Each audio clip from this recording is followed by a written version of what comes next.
structure I mentioned earlier, which was a limited liability company. Mark you, it was the same set of people that were working in Lysa when it was a limited liability company that are now they are working when it is now an authority. So it is not uncommon to find them still working up to 6 o'clock, 7 o'clock in the night, because they are used to working with an organization that was a limited liability company. Having said that, it is true they need a lot of motivation to be able to do more. They need a lot of motivation. The government will look into this, look into how the motivation can be sustained. They are well motivated already, but you can do more. Government will look into this. One of the areas where government can motivate them the best is to schedule Lysa as an authority, to make it a scheduled authority. By that I mean, for staff who have been there, many of them transfer their service from the former ADP to Lysa. Some of them moved from the ministry to Lysa. Some of them were directly recruited by Lysa. Today, unless the authority is scheduled, after working for several years, if you leave, it is not pensionable. Whereas if it is scheduled, it will be pensionable. So I've asked the management of Lysa to bring their papers so that I can talk to Ministry of Establishment and Job Creation with the view, with the ultimate aim of scheduling Lysa as an authority, so that the workers there can have some respite after working for so long for us, after offering so long of meritorious years of activity of service, so that their services can be pensionable.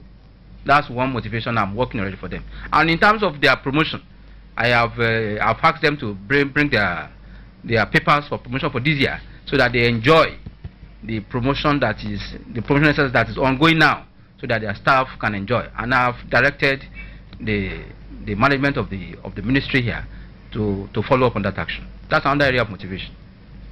Sir, to round up, sir, within the next few weeks, the Executive Governor of the state, Senator Bola Tinubu, will be 100 days in office, and the chief, as the man at the helm of the state agriculture ministry, sir, how will you say the state or the government has been able to fare in the agricultural subsidy?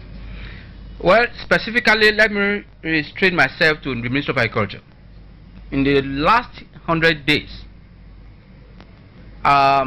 specifically, I can mention areas of achievements.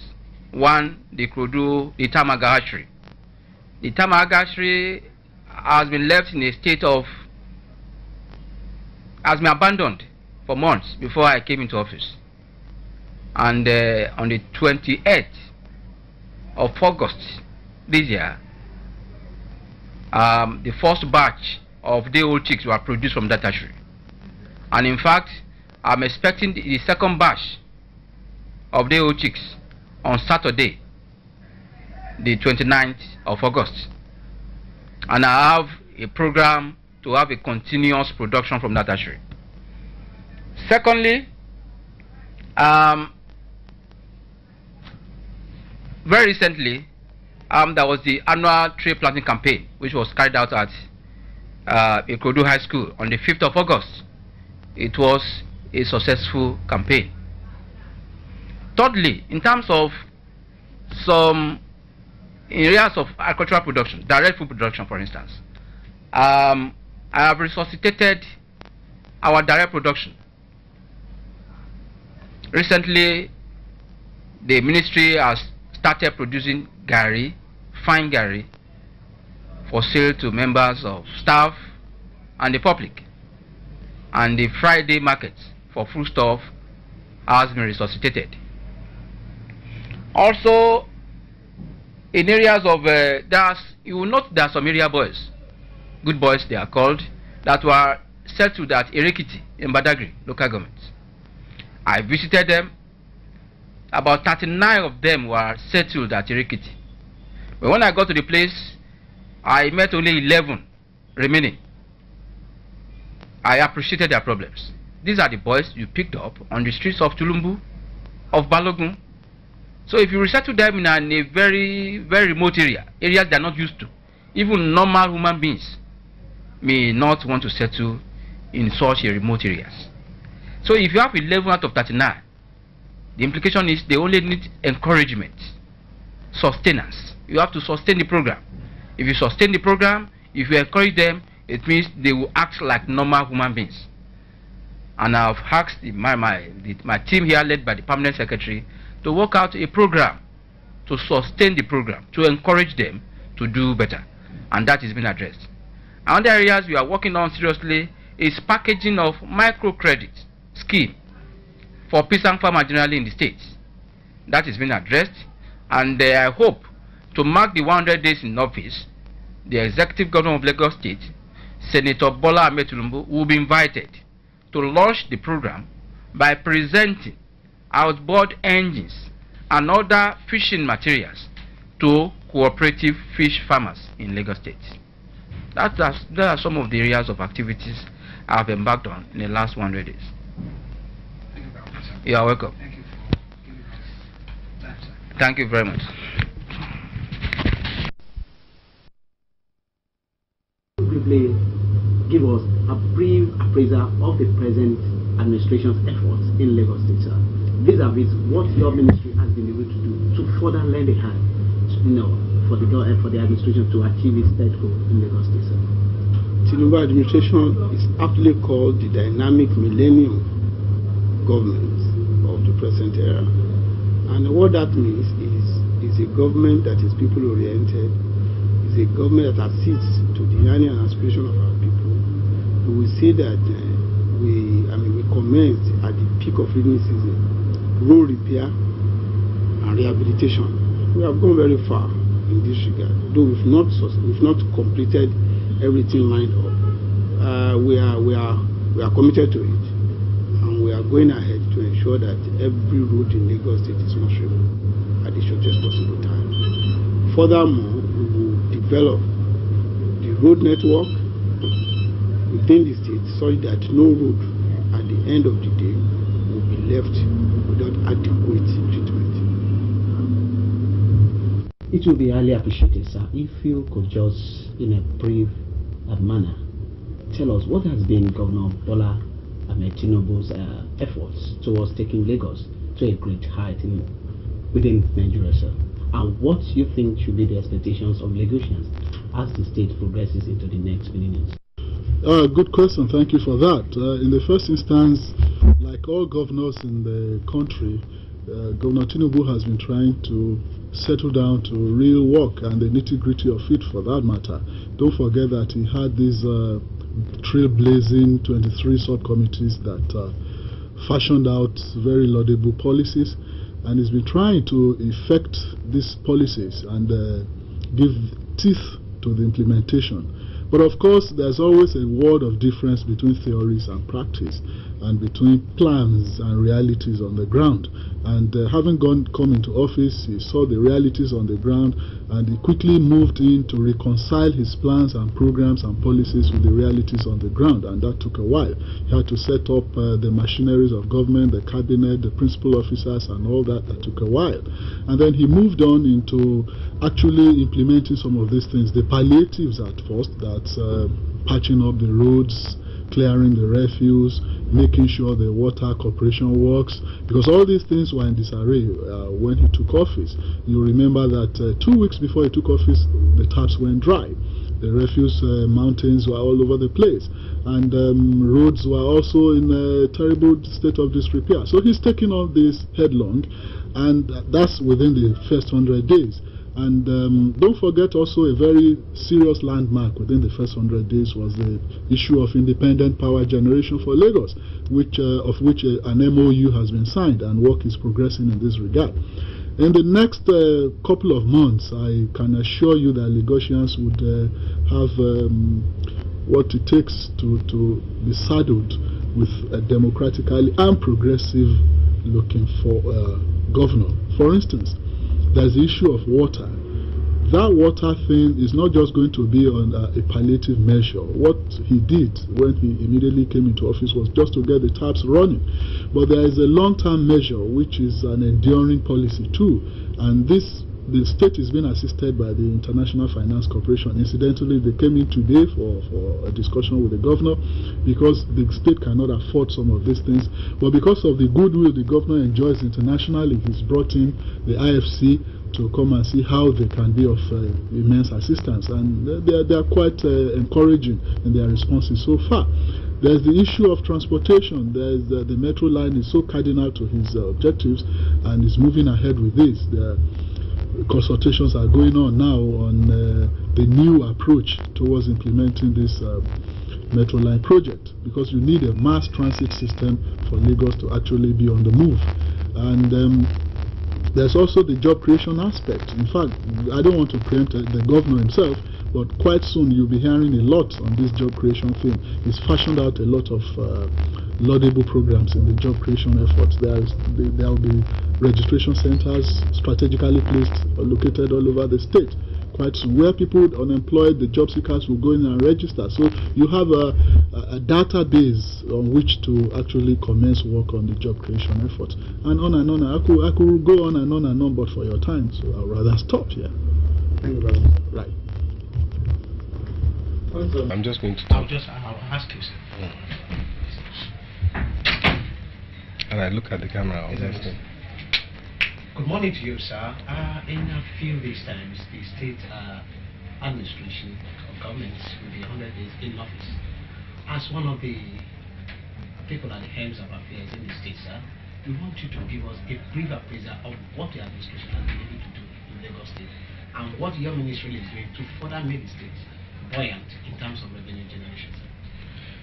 Thank you. In the brief period in which it has been in office, the administration of His Excellency the Governor, Senator Bola Tinubu, has, I believe, made giant strides to implement the program that was thought out over a period of time, including the months before this administration actually took office. First of all, in the area of public administration, important steps have been taken to tighten up and make the service more efficient. And in particular, the recurrent costs, the running costs, were cut by 20% in an effort to provide funding in a very tight financial environment, to provide funding for the various social sectors which required immediate funding. Here I'm talking about roads, I'm talking about waste. These are areas in which the long-term plans have been laid out to find long-lasting solutions. However, in the short term, there's been a requirement to just put immediate funding into these areas to alleviate the problems.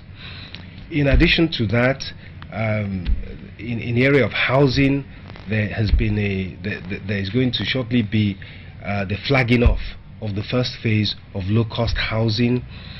In terms of waste management, there is about to be introduced a private sector participation scheme which will allow for more efficient evacuation of waste than what we have at the moment, where it is put on the ground and the government has to spend enormous funds to pick up people's litter and waste off the ground, both in domestic environment and also in the markets and so forth.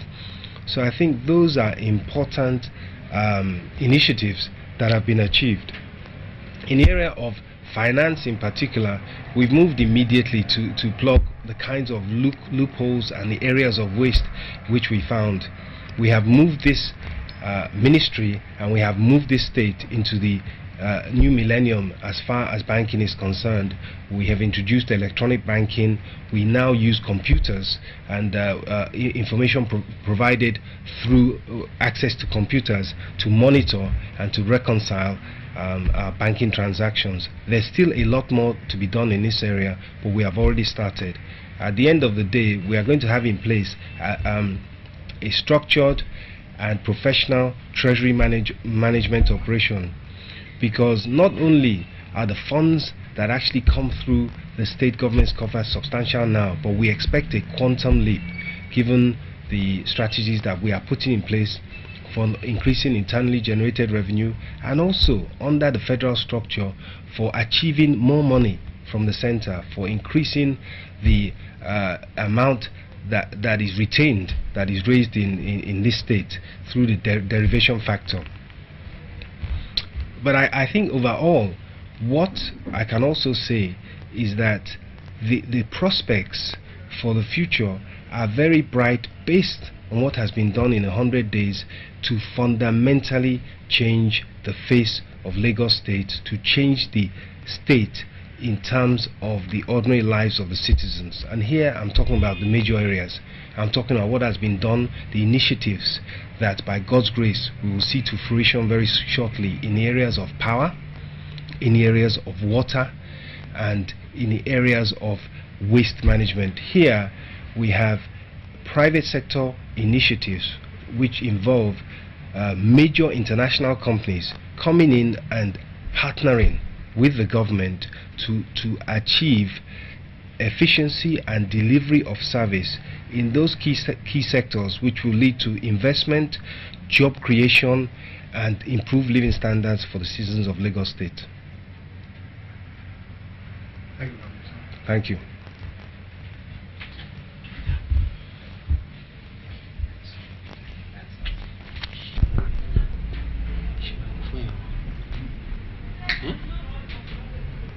Good afternoon to you, Honorable Commissioner, sir. Without taking much of your time, sir, we would quite appreciate it if you could just give us a brief appraisal of what the state administration has been able to achieve within its 100 days in office. Vis-a-vis, what is the projection of the State Ministry of Transportation towards attaining success in Lagos State? The Ministry of Transportation in the last 100 days has gone scrupulously through the blueprint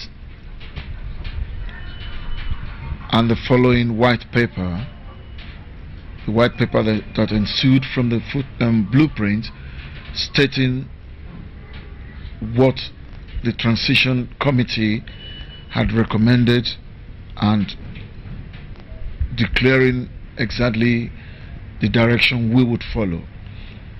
We met this blueprint when we came in. When I came in, I met it here, and we've been working assiduously in that direction. To wit, we have on water transportation the formation of a water management corporation to handle with private participation all matters relating to our jetties, our ferries, our boats, and all waterway matters. On the angle of the mass transit, we, as you know, we have these contraptions called buses on our roads, and the white paper has explicitly said we should replace them with very good buses that can carry people to and from work with maximum comfort, and we are planning to do that anytime from now. These buses will be on the roads with dedicated bus routes, which will make life easier for the workers. It will now be possible for people to leave their cars at home and go in buses, as it is being done in many other parts of the world. At the same time, we are continuing with our efforts to make sure that vehicles on our roads are roadworthy, and that the safety of life is allowed to be the #1 thing, instead of all these vehicles that are not roadworthy causing a lot of accidents. We want to stop that and make sure, by having a proper Ministry of Transportation test certificate, it will be an annual exam for all vehicles to make sure that these cars without lights, without lamps, without horns, without whistles will be a thing of the past. Also, on the rail service, as part of the mass transit, the Lagos State government is still very keen on the metro or light rail project. It is at a crucial point now of determining whether we actually want a metro or a light rail system. it has been wrongly reported that we may be scrapping the metro rail. That is not correct. I have never said that, and that is not the policy of the government. We are still looking into the possibility of having either the metro or the light rail. We're talking to the World Bank, the IFC, the European Economic Community, and other Japanese bodies, Canadian bodies, and they are helping us with the mass transit. This is what we have been going through. And on the matter of traffic, you can see now, if you go out there, the traffic situation on our roads has improved tremendously. We have received a lot of kudos from the public. If you go to the Marina, to Akpongpong, to Mile 2, to Owuronshoki, we have specifically worked on the highways and with the traffic monitoring unit, with motorcyclists, with sirens, going around and trying as much as possible to decongest the traffic. We think we have succeeded tremendously in that respect. Thank you very much. Thank you very much.